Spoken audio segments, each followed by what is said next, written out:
మొన్న 2 ఎకరాల్లో 10 లక్షల అప్పు ఉంది కదా, నేను ఇస్తాను. 2 ఎకరాలకు 230 60,000 నాకు కౌలు పడుద్ది.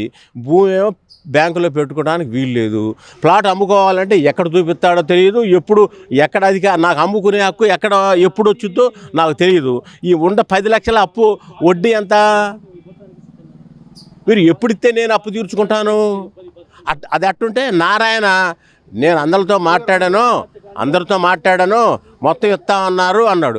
ఒకప్పుడు 4 కోట్లు మా ఊర్లో అమ్మినప్పుడు నారాయణ ప్లాట్లు మొత్తం పడదెంగి ఎక్కడెక్కడి మొత్తం వీరేవుడురా అని చెప్పి ఆగం చేశాడు.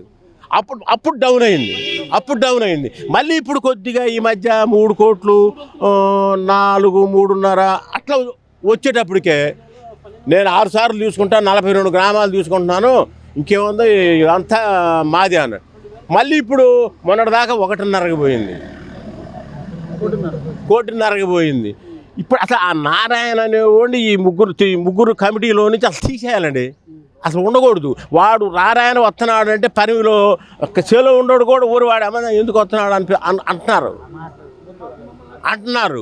అసలు అయ్యా బాబు నారాయణ, నువ్వు పట్టించుకోబాక. చంద్రబాబు మంచోడే, చేస్తాడు, నమ్మకం ఉంది, ఆయన ఉద్ధరిస్తాడనే నమ్మకంతో మేమందరం ఓట్లు వేసాము. కానీ రైతులు ఇబ్బంది పెట్టకుండా మా ప్లాట్ ఇదయ్యా, నువ్వు బ్యాంకులో పెట్టుకోపో, ఇగో 10 లక్షలు అప్పు ఉంది కదా నీకు, ఆ బ్యాంకులో పెట్టి తీసేసుకో అని నా 2 ఎకరాల కింద ఇప్పుడు నాకు దాదాపు 8 లక్షల దాకా అప్పు ఉంది బ్యాంకులో. అప్పు తీరవండి నువ్వు కొద్దిగా ప్రెస్ అయ్యి మీరు ఇచ్చే కౌలుతో అన్నం తిని బతుకుతా. ఆ 4 లక్షలు 2 ఎకరాలకు 8 లక్షలు అప్పు తీసేసి ఈ ప్లాట్ బ్యాంకులో పెట్టుకునేటట్టు ప్లాట్ ఇచ్చి ఏంటి నన్ను ఒడ్డెక్కినాయండి, అంతేనండి.